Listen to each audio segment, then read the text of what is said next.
Sa ngalan ng Ama at ng Anak at ng Espiritu Santo. Amen. Sumainyo ang Panginoon. At sumainyo rin.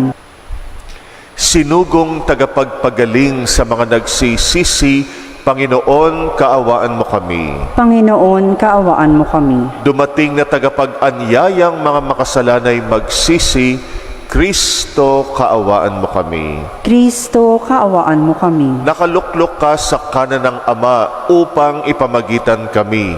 Panginoon, kaawaan mo kami. Panginoon, kaawaan mo kami. Kaawaan tayo ng makapangyarihang Diyos, patawarin tayo sa ating mga kasalanan at patabayan tayo sa buhay na walang hanggan. Amen. Manalangin tayo. Ama naming makapangyarihan, binuhay ng iyong anak si Lazaro mula sa kamatayan at buong lugod siyang tinanggap ni Marta sa kanyang tahanan.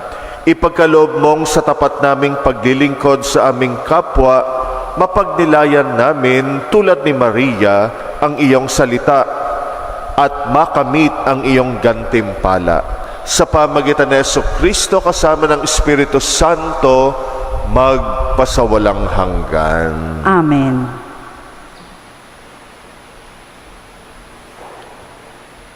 Pagbasa mula sa aklat ng Exodo. Noong mga araw na iyon, dumating si Moises at sinabi niya sa mga Israelita ang lahat ng iniutos ng Panginoon. Ang mga ito na may parang iisang taong sumagot lahat. Lahat ng iniuutos ng Panginoon ay susundin namin. Isinulat ni Moises ang lahat ng utos ng Panginoon. Kinabukasan, maagang-maaga siyang nagtayo ng altar sa paanan ng bundok. Nagtayo rin siya ng 12 bato na kumakatawan sa 12 lipi ni Israel. Pagkatapos, inutusan niya ang ilang kabataang lalaki na magdala sa altar ng mga handog na susunugin. Sila rin ang inutusan niyang pumatay ng mga hayop na gagamiting handog sa pakikipagtipan sa Panginoon. Ang kalahati ng dugo ng pinatay na hayop ay inilagay niya sa malalaking mangkok at ang kalahati ibinuhos niya sa altar. Kinuha niya ang aklat ng tipan at binasa ng malakas. Sabay-sabay namang tumugon ang mga Israelita. Susundin namin ang lahat ng utos ng Panginoon. Pagkatapos, kinuha ni Moises ang mga mangkok ng dugo at winisikan ang mga tao. Sinabi niya, ang dugong ito ang siyang katibayan ng pakikipagtipang ginawa sa inyo ng Panginoon sa pagbibigay sa inyo ng kautosang ito. Ang salita ng Diyos. Salamat sa Diyos. Sa Diyos tayo ay maghandog, pasalamat na malugod. Sa Diyos tayo ay maghandog, pasalamat na malugod. Ang dakilang Panginoon, ang Diyos na nagsasaysay, ang lahat ay tinawag sa silangan at kanluran. Magmula sa dakong Siyon, ang lungsod ng kagandahan, makikita siya roong nagniningning kung pagmasdan. Sa Diyos tayo ay maghandog, pasalamat na malugod. Ang lahat ng matatapat na lingkod ko ay tipunin, silang tapat sa tipankot, naghahandog niyong hain. Ang buong kalangitay naghahayag na ang Diyos, isang hukom na matuwid, kung humatol ay maayos. Sa Diyos tayo ang inihandog ninyo sa Diyos ay ang inyong pasalamat. Ang pangakong handog ninyo ay tuparin ninyong lahat. Kung kayo ay may bagabag, ako lagi ang tawagin. Kayo'y aking ililigtas, ako'y inyong pupurihin.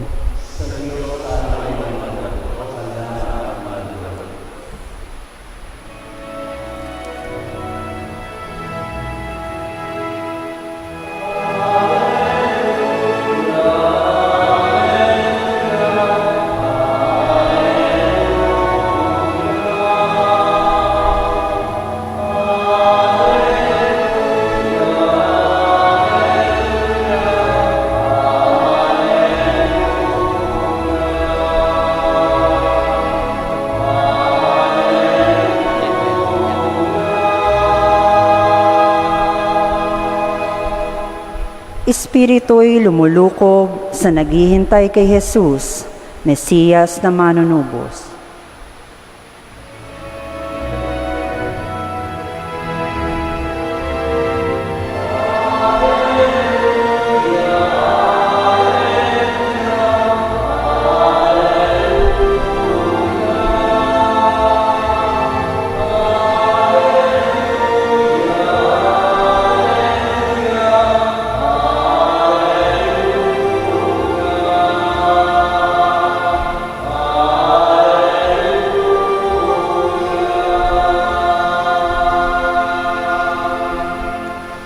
Sumainyo ang Panginoon.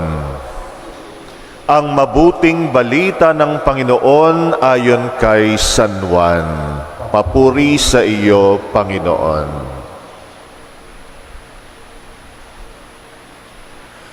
Noong panahong iyon, marami sa mga Hudyo ang dumalaw kina Marta at Maria upang sila'y aliwin.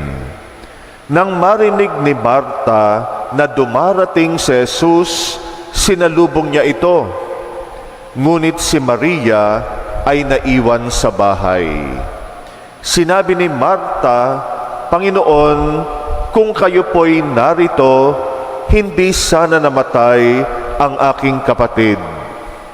Ngunit nalalaman kong kahit ngayon ay ibibigay sa inyo ng Diyos ang anumang hingin ninyo sa Kanya. Muling mabubuhay ang iyong kapatid, wika ni Jesus. Sumagot si Marta, nalalaman ko pong siya'y mabubuhay uli sa huling araw, sa muling pagkabuhay. Sinabi naman ni Jesus, ako ang muling pagkabuhay at ang buhay. Ang nananalig sa akin, kahit mamatay, ay muling mabubuhay. At sino mang nabubuhay at nananalig sa akin, kahit mamatay, ay mabubuhay kailanman. Pinaniniwalaan mo ba ito? Opo, Panginoon, sagot niya. Nananalig ako sa inyo. Kayo po ang anak ng Diyos, ang Mesiyas, na inaasahang paparito sa sanlibutan. Ang mabuting balita ng Panginoon.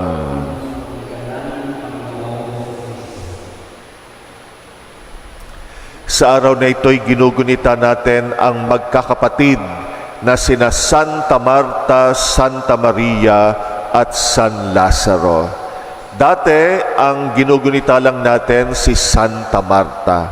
Pero ngayon, yung tatlong magkakapatid na itinuturing na huwaran sa kabanalan at pagsunod sa ating Panginoon.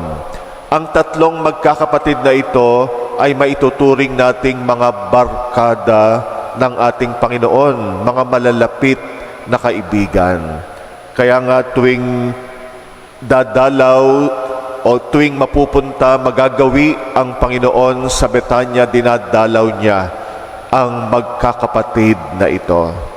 At yung kalooban ng ating Panginoon malapit sa kanila. Hindi lamang sila mga karaniwang tao para sa Kanya, sila'y mga malalapit na kaibigan.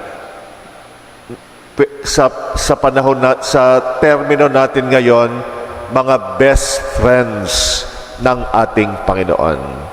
Pero yung kanilang pagkakaibigan ay naging mas malalim dahil yung pagiging magkakaibigan nila ay nagpalalim, lalo na ng pananampalataya ng magkakapatid. Kaya naman, kinalaunan, ang magkakapatid na ito hindi lamang mga kaibigan ni Jesus, sila'y naging mga disipulo. Sila'y naging mga tagasunod. Ito ang kahulugan ng salitang disipulo. Ibig sabihin ng disipulo ay tagasunod. Kaya itong mga magkakapatid na ito, hindi lang sila basta naging kaibigan, na uwi sa pagiging mga disipulo ng Panginoon ang magkakapatid na ito. Kaya naman sila ay ginugunitan natin sa araw na ito bilang mga sumunod sa ating Panginoon, sumunod sa kalooban ng Diyos. At sila ay nag-iiwan sa atin ng mahalagang aral, lalo na tungkol sa pagkakaibigan. Madalas, pag sinasabi nating kaibigan, yan yung mga tao na pwede kang gumawa ng kalokohan pero hindi ka huhusgahan. O ganun yung mga kaibigan, yun ang pamantayan natin ng kaibigan madalas. Yung hindi ka nagkukunwari, yung nagiging totoo ka, at pati yung mga kalokohan na gagawa mo at hindi ka nila huhusgahan. Di ba ganyan ang mga kaibigan natin? Kahit anong gawin mo, tanggap ka. Maganda namang katangian dahil ibig sabihin ay nagiging totoo lamang tayo sa ating sarili. Pero yung tunay na pagkakaibigan, hindi lang dahil nagagawa natin yung kalokohan ng hindi nahuhusgahan. Ang magandang pagkakaibigan ay nauuwi sa pananampalataya natin sa Panginoon. Ibig sabihin, sana'y mga kaibigan natin at tayo rin bilang kaibigan ay nagiging dahilan para tayo ay mapalapit sa Panginoon. Yan ang pinakamagandang pagkakaibigan, na dahil sa mga kaibigan mo ay nalapit ka, naging mas malapit ka sa Panginoon. Kaya tanungin natin yung sarili natin, meron na ba tayong mga kaibigan, lalo na tayo mga aktibo sa simbahan? May mga kaibigan ba tayo na nailapit sa Panginoon? Yan ang pinakamagandang pagpapakita, pagpapahayag ng pagiging kaibigan, na tayo ang naging dahilan para sila ay mapalapit sa Panginoon. Tayo rin, sinong mga kaibigan natin ang naglapit sa atin sa Kanya? Sigurado meron din naman. Kaya tayo napalapit sa simbahan, kaya tayo napalapit sa Panginoon dahil sa mga naging kaibigan natin. Sino-sino sila? Kaya dapat pasalamatan yung mga kaibigan natin na naging daan para maging mas malapit tayo sa Panginoon.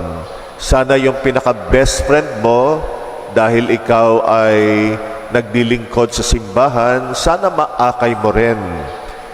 Kung hindi man sa paglilingkod, yung mailapit mo sa simbahan, mailapit mo sa Panginoon. Lalo na yung mga kaibigan natin na malayo sa Panginoon. Mga kaibigan natin, hindi naman lahat ng kaibigan natin ay mga relihiyoso, nagsisimba. May mga kaibigan tayo na hindi nagsisimba, malayo ang loob sa Panginoon. Kung meron man tayong pwedeng gawin sa kanila, sa mga kaibigan na ganito, yung mailapit natin sila sa Panginoon. Sa dahan-dahang paraan, sa pagbibigay natin ng magandang halimbawa sa kanila, maakit natin sila palapit sa ating Panginoon. Yung pakikipagkaibigan, yan din ang nais ng Panginoon na maging relasyon natin sa Kanya. Maalala natin, si Jesus, tinawag niya yung Kanyang mga alagad, yung mga apostol, na mga kaibigan niya. Kaya nga sabi niya ay tinuturing na nila silang mga kaibigan, hindi na alipin. At alam natin, pagkaibigan, pumapantay. Ganon ang Panginoon. Bagamat siya ay mataas, pumapantay siya sa atin. Dahil gusto ng Panginoon, lumapit tayo sa Kanya nang hindi natatakot, na hindi nangingimi. Gusto ng Panginoon, pag lumapit tayo sa Kanya, yung merong malapit na kalooban. Meron yung intimacy, merong closeness ng kalooban. Hindi natatakot, hindi nag-aalangan. Kaya nga sabi ni Jesus sa mga alagad niya, tinuturing na nila silang kaibigan. Kaya tayo rin, pag nananalangin tayo, lalo na kay Jesus, pwede natin siyang tawaging kaibigan din natin. Kaibigan na umaakay sa atin para sundin ang kalooban ng Diyos. Kaibigan na nagpapahayag sa atin ng mga salita ng Diyos. Kaibigan na umaakay sa atin sa tamang landas. Yung pakikipagkaibigan ng Diyos sa atin, nagsimula nung siya ay makipagtipan sa atin. Sa lumang tipan pa lang, at yung unang pagbasa natin, nakipagtipan si Yahweh, nakipagtipan ang Diyos sa kanyang bayang Israel. Kaya nga yung narinig nating unang pagbasa, ito yung naging formal na, ito yung naging ritual ng pakikipagtipan ng Diyos sa kanyang bayan. Pag nakikipagtipan ka, ibig sabihin nilalapit mo yung sarili mo, nakikipagkasundo ka. Ikaw ay nakikipag-ugnayan, lalo na sa pagmamahal. Ganon ang Diyos. Bagamat ang Diyos napakataas, makapangyarihan, lumikha sa ating lahat, pero handa siyang magpakababa, nakikipagtipan sa atin. Kahit tayo ay mga nilalang lang niya, kahit tayo ay mga nilikha lang niya, creatures lang tayo. Pero gayunpaman, ganun ang pagpapahalaga ng Diyos sa atin.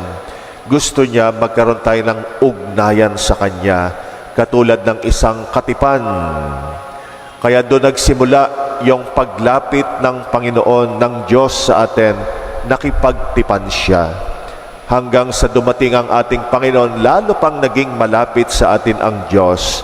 Dahil ang Diyos hindi lang Ama sa atin, ang Diyos ay naging kaibigan sa pamagitan ng ating Panginoong Jesus. Idalangin natin na yan ang mamayaning damdamin natin tuwing tayo ay lalapit sa Panginoon. Siya ay matalik na kaibigan. Siya ang pinaka malapit nating kaibigan. Sa Kanya nasasabi natin ang lahat. Sa Kanya pwede tayong umasa. Sa Kanya na ibubukas natin anuman ang laman ng ating kalooban. Alam nating may kaibigan tayong nakakaunawa, may kaibigan na tumatanggap sa atin kung sino man tayo, kaibigan na nagmamahal sa atin, at kaibigan na aakay sa atin sa kabanalan.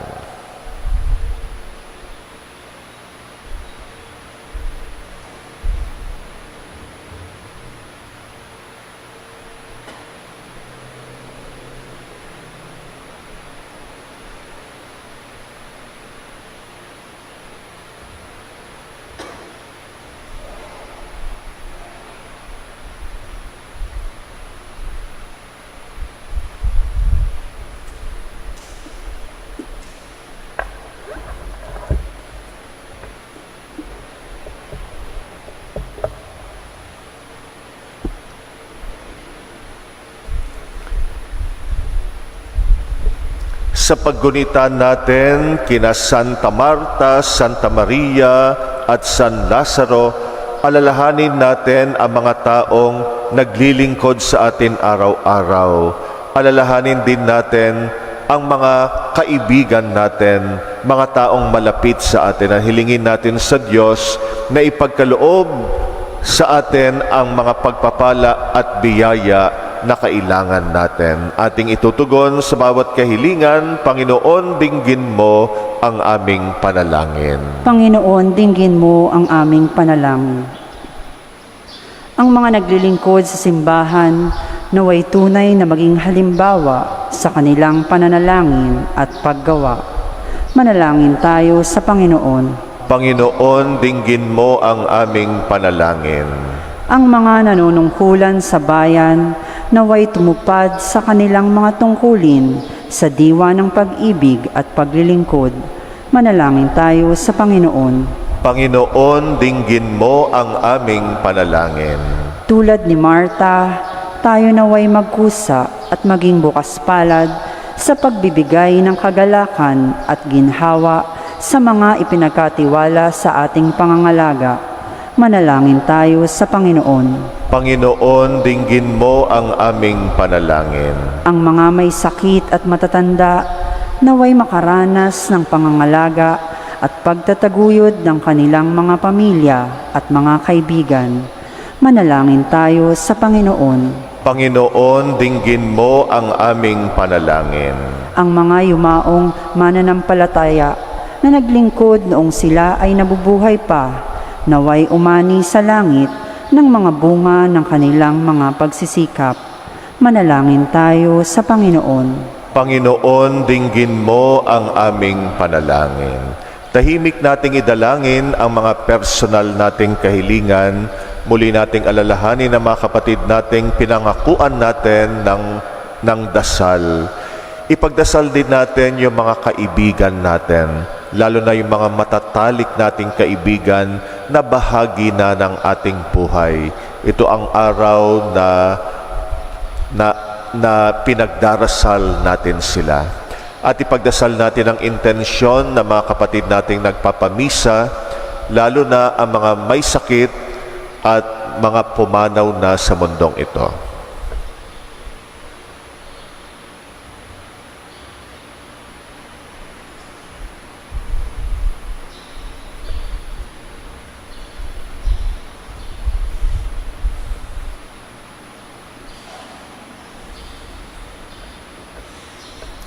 Panginoon, patuloy dawang lumalim pa ang aming pakikipag-ugnayan sa iyo bilang aming kaibigan. Gayon din naman, maging kaibigan kami sa lahat ng taong aming nakakasalamuha at maging instrumento kami upang akayin sila sa buhay, kabanalan at pananampalataya. Ikaw na aming Panginoon, magpasawalang hanggan. Amen.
Manalangin kayo mga kapatid upang ang paghahain natin kalugdan ng Diyos Amang makapangyarihan. Tanggapin nawa ng Panginoon itong paghahain sa iyong mga kamay, sa kapurihan niya at karangalan, sa ating kapakinabangan at sa buong sambayanan niyang banal. Ama naming lumikha, dinarakila ka namin, ngayong ginugunita namin sina Santa Marta, Santa Maria at San Lazaro, upang gaya ng hain nilang pag-ibig na iyong ikinalugod, marapatin mo rin ang handog naming paglilingkod.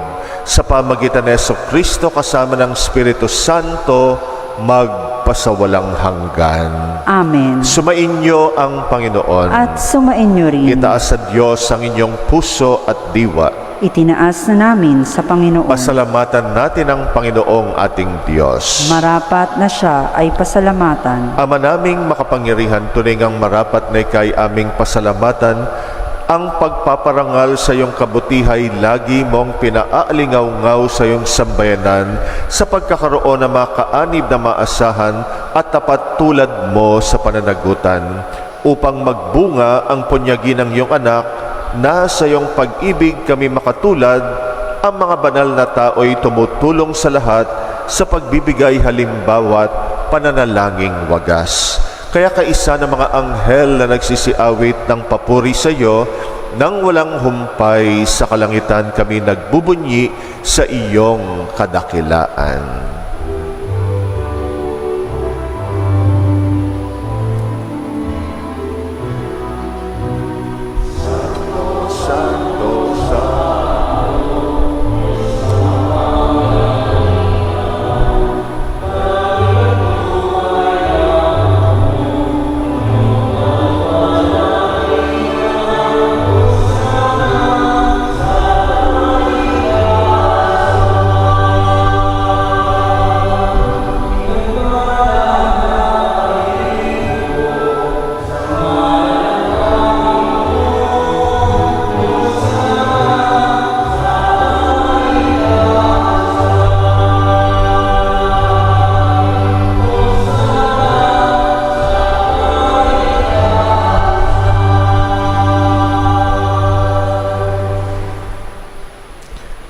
Ama naming banal, ikaw ang bukal ng tanang kabanalan, kaya't sa pamagitan ng iyong Espiritu gawin mong banal ang mga kaloob na ito upang para sa amin ay maging katawan at dugo ng aming Panginoong Hesukristo.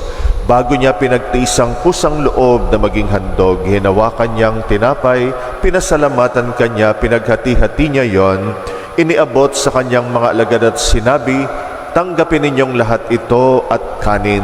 Ito ang aking katawan na ihahandog para sa inyo."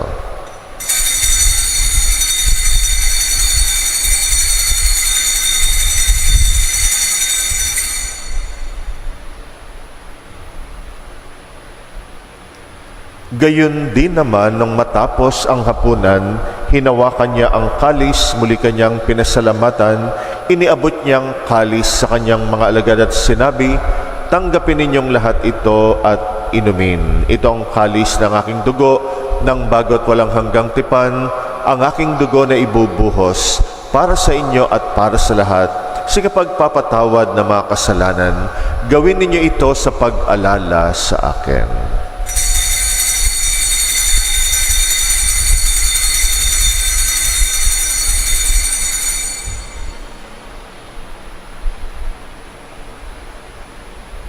Ang misteryo ng pananampalataya.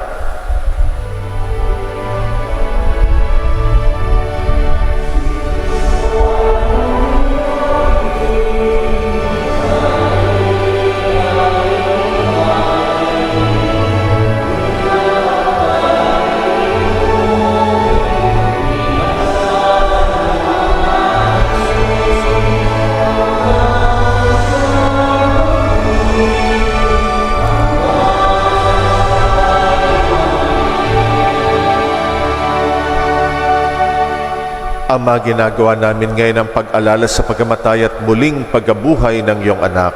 Kaya't inaalay namin sa iyong tinapay na nagbibigay buhay at ang kalis na nagkakaloob ng kaligtasan. Kami nagpapasalamat dahil kami yung minarapat na tumayo sa harap mo para maglingkod sa iyo. Isinasama namin kaming magsasalo sa katawan at dugo ni Kristo ay mabuklod sa pagkakaisa sa pamagitan ng Espiritu Santo. Alalahanin mo rin ang mga kapatid naming nahimlay na may pag-asang sila'y muling mabubuhay. Ngayon din ang lahat ng mga pumanaw, kawaan mo sila at patuloyin sa iyong kaliwanagan. Kawaan mo at pagindapatin kaming lahat makasalo sa iyong buhay na walang wakas. Kaysa ng mahal na Birheng Maria na ina ng Diyos, ng kabiyak ng puso niyang si San Jose, kaysa ng mga apostol, ni na Santa Marta, Santa Maria at San Lazaro, at ang lahat ng mga banal na namuhay dito sa daigdig ng kalugod-lugod sa iyo, may pagdiwang nawa namin ang pagpupuri sa ikrarangal mo sa pamagitan ng iyong anak na aming Panginoong Hesukristo. Sa pamamagitan ni Kristo kasama niya at sa Kanya, ang lahat ng parangal at papuri ay sa iyo, Diyos Amang makapangyarihan, kasama ng Espiritu Santo, magpasawalang hanggan.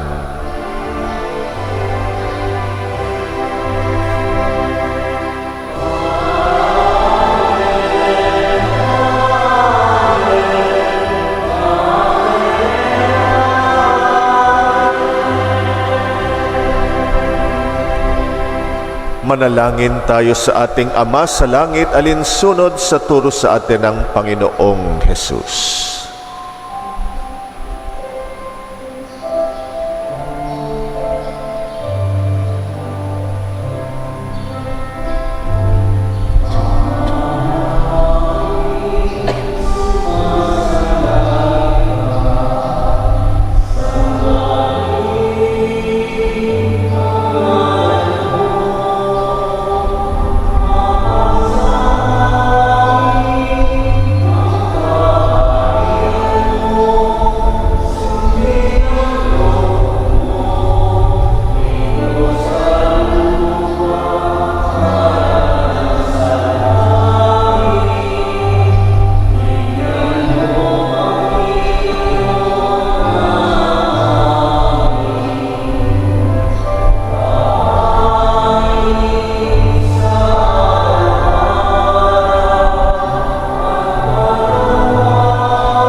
Hinihiling namin kami, Yadya, sa lahat ng masama, pagkalooban ng kapayapaan, araw-araw, iligtas sa kasalanan, ilayo sa lahat ng kapahamakan, samantalang aming pinananabikan ang dakilang araw ng pagpapahayag ng tagapagligtas naming si Jesucristo.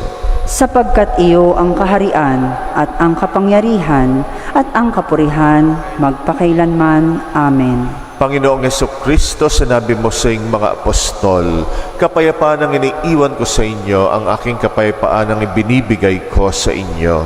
Tunghayan mo ang aming pananampalataya, huwag ang aming pagkakasala.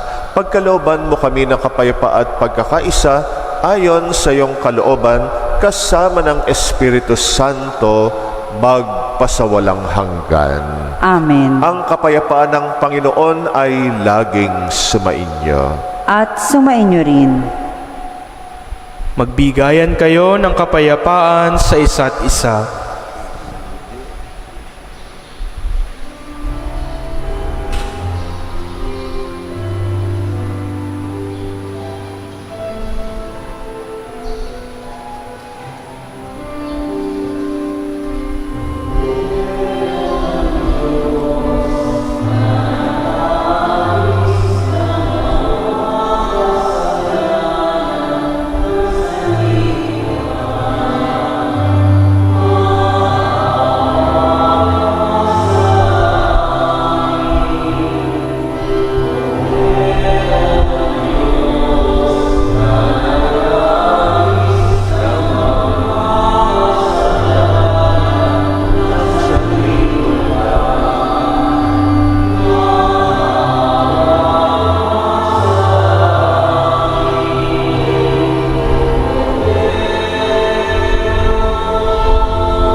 Narito ang ating Panginoong Jesucristo, ang Kordero ng Diyos, na nag-aalis ng mga kasalanan ng sanlibutan.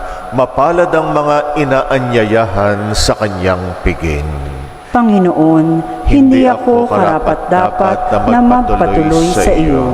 Ngunit sa isang salita mo lamang ay gagaling na ako.